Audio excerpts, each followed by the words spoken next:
Konnichiwa, Japan fans. In today's show, we're going to talk about failing salespeople.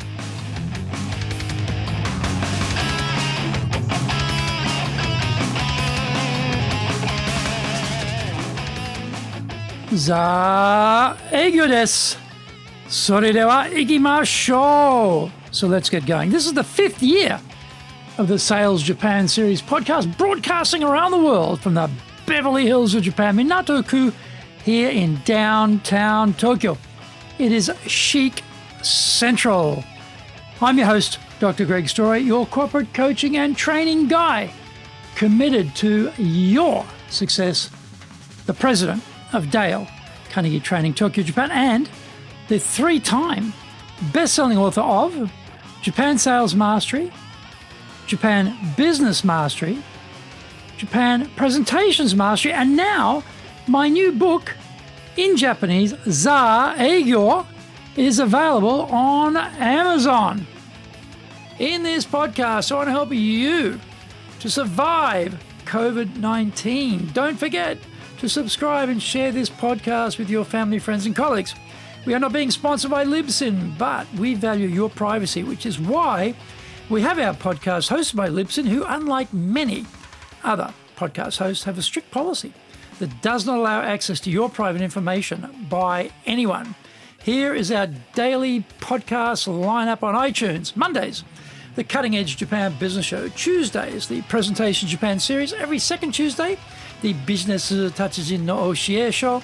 Wednesdays, the Sales Japan Series. Thursdays, the Leadership Japan Series. And every second Thursday, the Business Pro Podcast Show.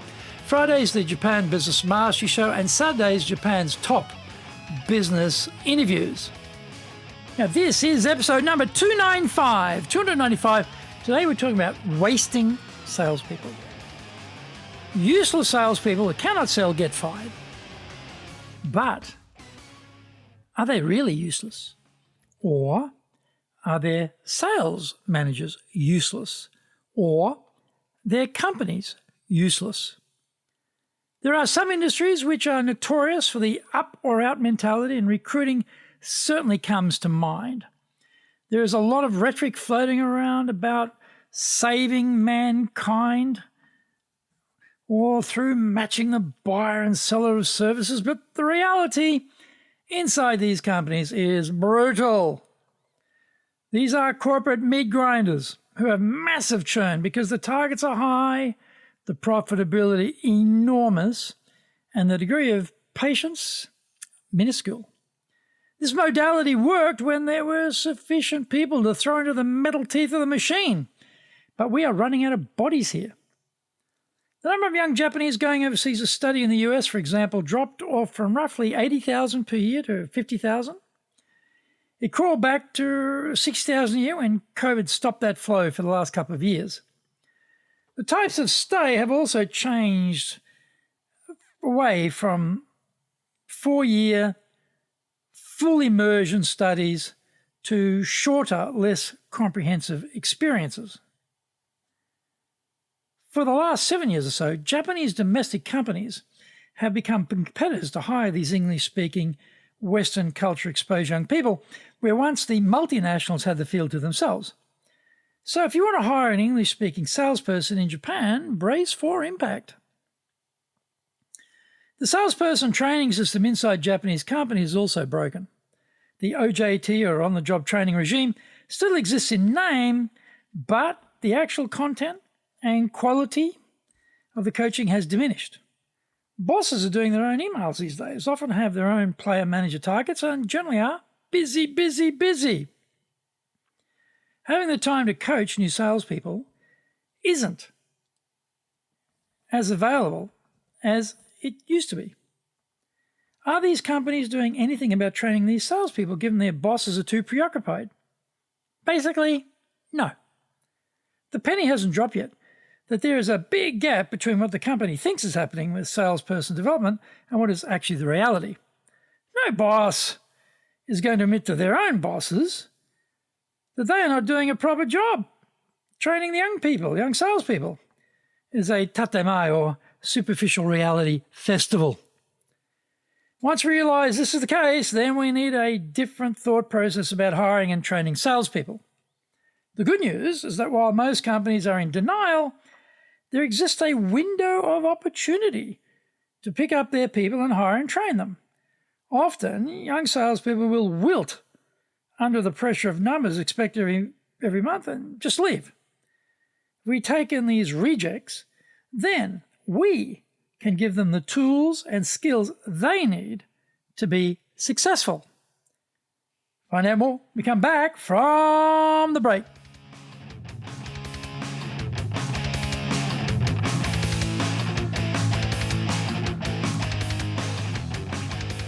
Our show today is brought to you by our public programs, but we also do custom-made in-house classes. Now, we do them in our super safe classroom, we do them live online, and we do them in Japanese, and we do them in English. Now, today's show is being brought to you by, on the 25th of June, we'll be doing our Dale Carnegie course, brilliant course, Stress Management. Takes care of that for you. But basically, I'd say 20% of people who graduate from that program tell me it really helped with their stress management. It helped them to release their potential at work, whereas before that couldn't happen because they were so stressed all the time. It really helps your leadership skills, communication skills, people skills particularly, and also helps you to come out of your comfort zone and challenge new things. Position yourself to move forward, go up in your career, go forward in your business. Genius, really a sort of omnibus all-round program that hits all of those elements really, really nicely. On the 12th of July, we'll be doing some more previews of our programs coming up. On the 23rd of July, we'll do another on our professional ongoing education series. Check out our website, www.dale.co.jp. Get my best-selling books, Japan Sales Mastery, that's the Bible for selling in Japan, and Japan Business Mastery, and my new book, Japan Presentations Mastery. And they're all available on Amazon. If you like learning by watching videos, then we have over 1,000 there for you at Tokyo, Japan, Dale Carnegie TV on YouTube. We release 3 TV shows every week on YouTube. The Cutting Edge Japan Business Show, that's the premier business show in Japan, comes out Mondays. Fridays, the Japan Business Mastery Show, and Saturdays, Japan's top business interviews, where I interview leaders in Japan from SMEs all the way up to the corporate captains of industry on one topic, leading in Japan. Now, every second Thursday, we release the Business Pro Television Show. And don't forget, you can email me at greg.story@dalecarnegie.com.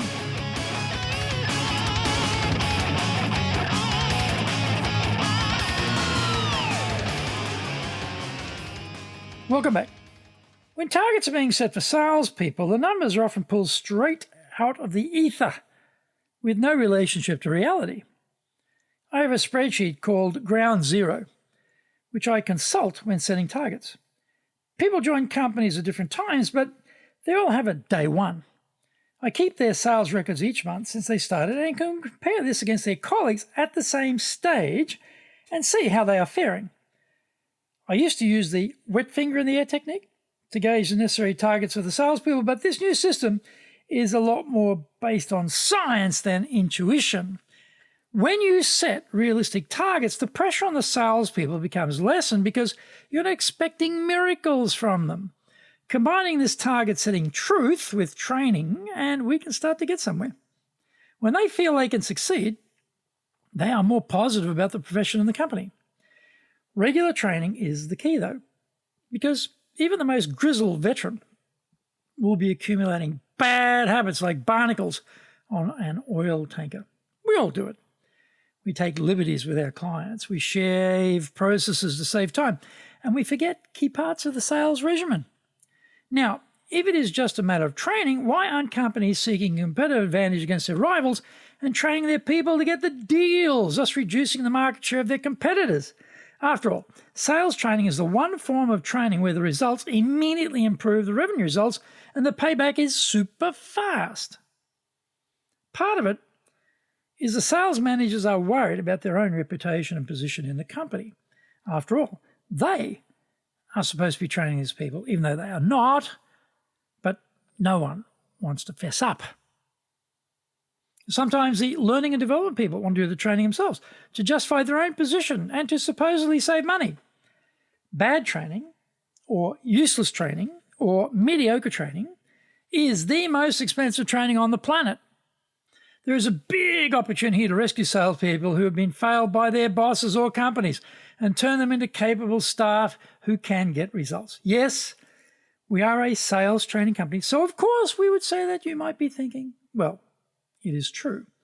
And just take a close look at your own sales managers and how much coaching they are giving their people. When you're at it, look at the costs to the firm from salespeople departing or salespeople not producing. Also, count the recruitment costs of trying to get new salespeople into the mix in the first place. It is horrifying. The answer isn't rocket science. Train them.